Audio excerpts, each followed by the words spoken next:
On vous remercie d'être présent pour l'hommage à ce grand militant et combattant de la démocratie, des droits de l'homme, l'unité démocratique des peuples du Maghreb et même pour tous les pays qui ont lutté pour l'autodétermination des peuples, notamment l'Afrique et d'autres pays du monde. Là. Merci beaucoup. Je suis présent et présente d'être là. Je pense que c'est un devoir de citoyens algériens, mais citoyens aussi de tout pays, parce que le combat de Hossein Ait Ahmed n'était pas un combat juste pour les Algériens. C'était un combat pour une citoyenneté mondiale qui permet à chacun d'avoir ses droits et d'avoir les espaces pour pouvoir exercer ses droits de citoyen. Alors d'abord, avant de vous lire ce mot qui a été écrit par des citoyens algériens qui voulaient rendre hommage à la mémoire de Hossein Ait Ahmed, j'aimerais saluer quand même les efforts qui ont été faits par Ali Boualem pour organiser et nous réunir ici ensemble pour se recueillir pour ce moment de recueil. Alors, aujourd'hui, nous sommes réunis pour saluer la mémoire de ce grand homme qui a été Hossein Ait Ahmed. Un dernier des pères fondateurs de la nation algérienne moderne. Pour rendre hommage à ce militant visionnaire qui a consacré 70 années de sa vie pour la libération de son pays et de son peuple. Notre présence ici, à des milliers de kilomètres de notre patrie, est la preuve de la valeur que nous accordons à cet homme qui a été à maintes fois éclairé notre voie vers la liberté et la démocratie.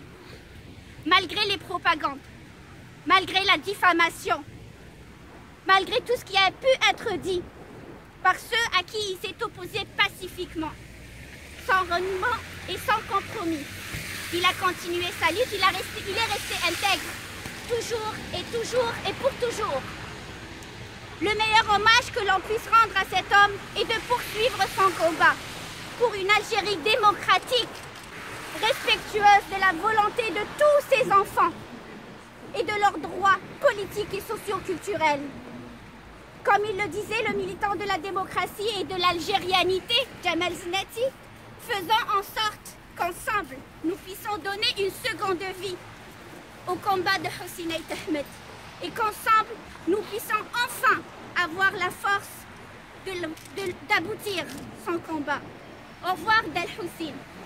Del Hossein est décédé, oui, il est mort, mais je suis certaine qu'il restera en vie dans le cœur de chaque Algérien digne de son algérianité.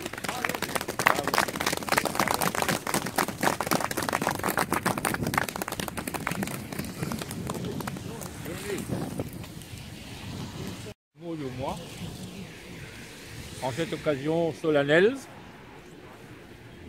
je suis sûr qu'il y a parmi nous, là, des hommes et des femmes qui auraient beaucoup mieux à dire que ce que je dis. Mais c'est vrai que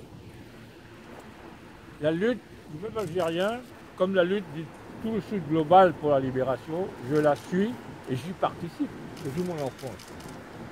Dans une île perdue au milieu de l'océan Indien. L'île Maurice.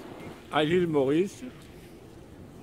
Et j'ai déjà raconté plusieurs fois aux amis, mon père qui était imam, tous les vendredis, après le khutbah, quand il faisait la prière, il y avait toujours un mot pour le peuple d'Algérie, comme il y avait toujours un mot pour le peuple de Palestine.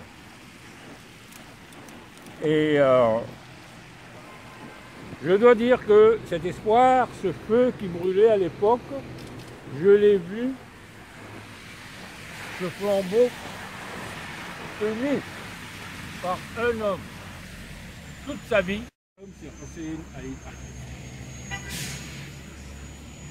Il n'a pas participé, il n'a pas fait de compromis. Je disais tout à l'heure à mes amis qu'on pourrait dire que Hossein Ait Ahmed est le Nelson Mandela bafoué de l'Algérie et du Maghreb. Et Mandela a réussi d'une certaine façon, on le met entre guillemets. Mais j'ajoute que si Mandela a réussi, c'est que l'Empire a eu besoin de lui. L'Empire est allé le chercher dans sa prison pour le mettre là pour sauver les investissements de l'Occident dans cette Afrique du Sud. Et l'Empire n'a pas eu besoin de Hossein Aït Ahmed. Et croyez-moi, je l'affirme, si jamais l'Empire était allé chercher Hossein Aït Ahmed, il aurait dit non.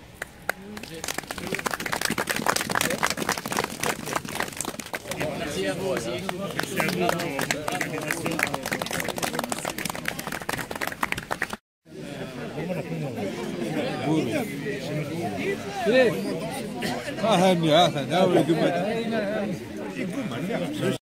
Gardien.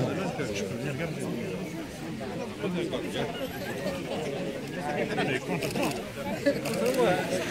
Non mais pour l'équipe tanzanienne, on verra.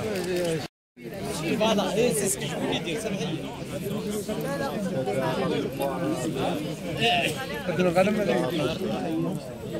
Ça va, ça va, ça va. Les deux. Ça, c'est OK.